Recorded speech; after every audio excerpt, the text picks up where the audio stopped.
Hell yeah, so am I. He's visiting us all the way from Chicago. He runs a monthly showcase there, a D&D themed showcase called Slide in Your DMs. So go check that out if you're ever in Chicago. But right now I want you to give it up. Let's start clapping right now. Give it up for Brandon Kirkman!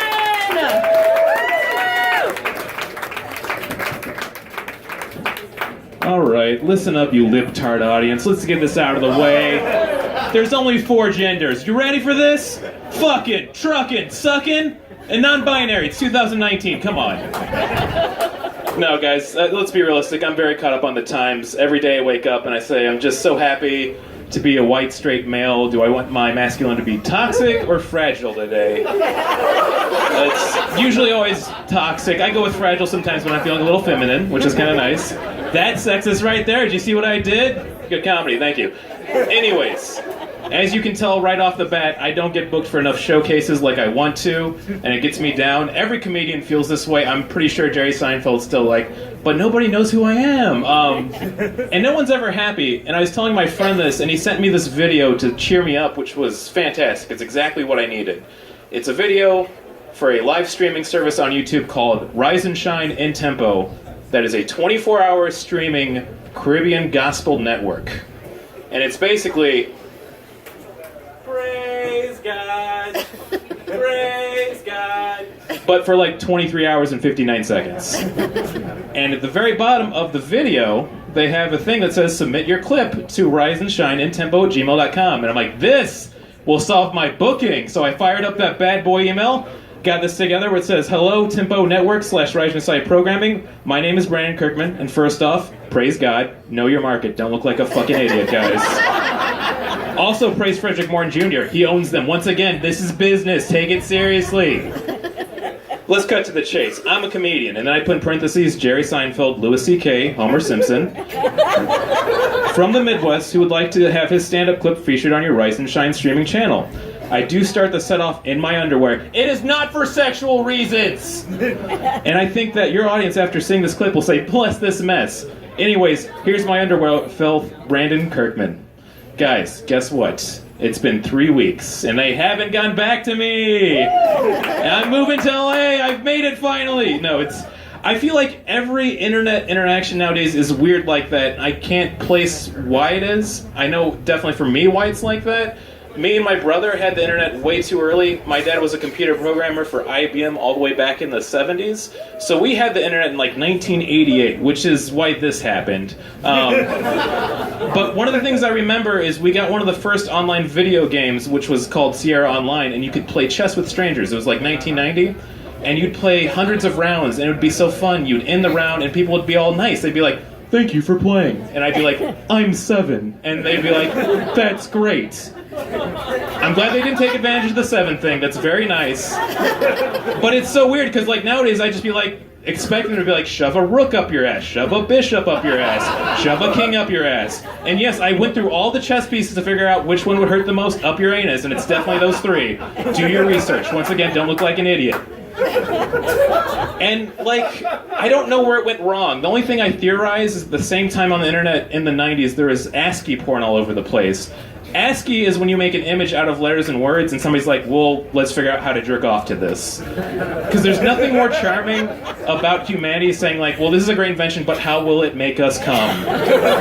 Like, I'm pretty sure the first caveman made fire and like, no, shelf it. We can't come with this. And then another caveman was like, no, try coming next to it. Pretty great, right? And that's how humanity was born. So give a round of applause for humanity. But like, the internet just got worse from there. Like, the other day, my friend who sent me the same clip just sent me an article that read, Tamara Mowry of Sister fame drinks Tia Mowry's breast milk almost daily, saying it's the best beverage she's ever had. Who's that for? Why do we need to know this in this day and age? Can we just go back to chess online only, please? And I don't know. I think about myself in this whole spectrum and my dad doing all these weird things, giving us technology way too young. Another thing he did, I will never forget, is we got the Nintendo system pretty early on, which is great. But it was also combined with the time I didn't want to hold on to my bladder in any way or form.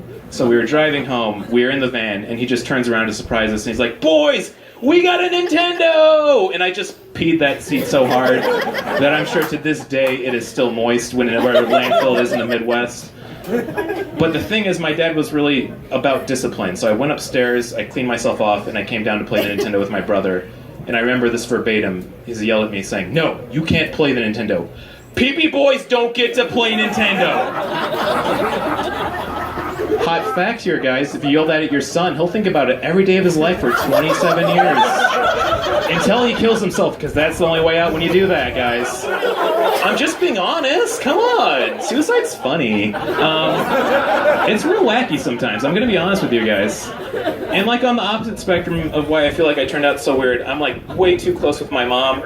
Like a great story that illustrates this weird level is 2 years back we went on a family vacation to Japan, which was great. But it's a 14-hour flight. We start off the flight, my mom leans over to me, she's like, "Hey son, you want to join the Mile High Club?" That's when I found out my mom, real cute manner of hers, thought that ordering an alcoholic beverage on an international flight is a Mile High Club. But then I looked like an idiot when I was trying to get to the bathroom and seal the deal finally.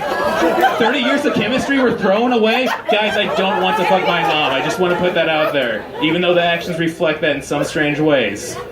Let's not think about that too much and move on to the next part of this. I feel like this doesn't make it any better. Like, internet's crazy, but my social interactions are not good in any way or form either. And I don't know if it's me or my friends. I'm gonna blame my friends. One of my best friends came back from a trip to Colorado a few years back, and they're a little out there. I appreciate that. I appreciate that for their personality. It makes them very unique. But they said to me, "Brandon, I had a great trip in Colorado. I saw 11 UFOs. Someone call U-Haul. We need to unpack this conversation." First off, 11 UFOs. 11 UFOs. 11 motherfucking UFOs. 11 UFOs. 11 UFOs.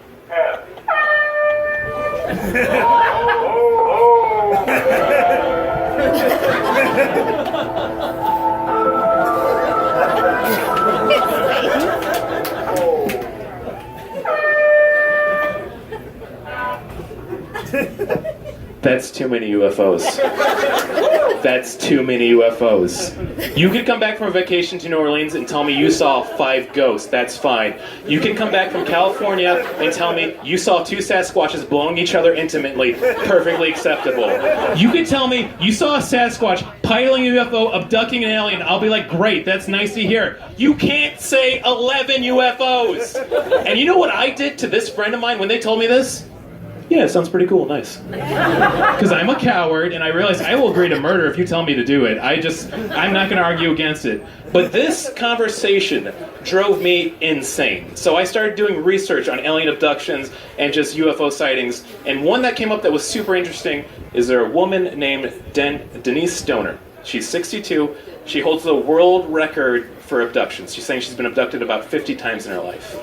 From the age of 2 to her age of 62 now. And she has detailed reports, people believe her, great, whatever. But if you went to Denise Stoner and said, "Denise Stoner, have you seen 11 different UFOs?" She would say, "No, that's fucking crazy."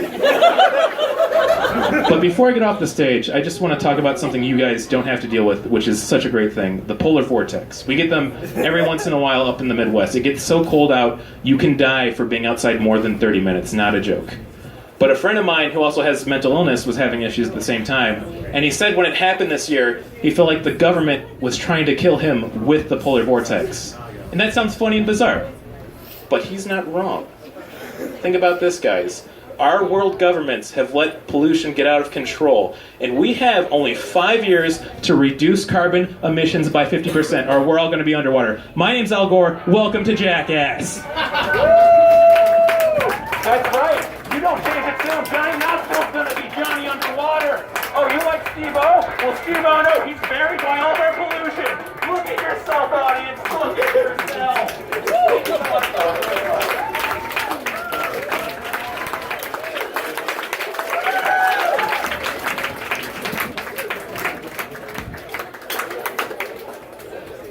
Hi.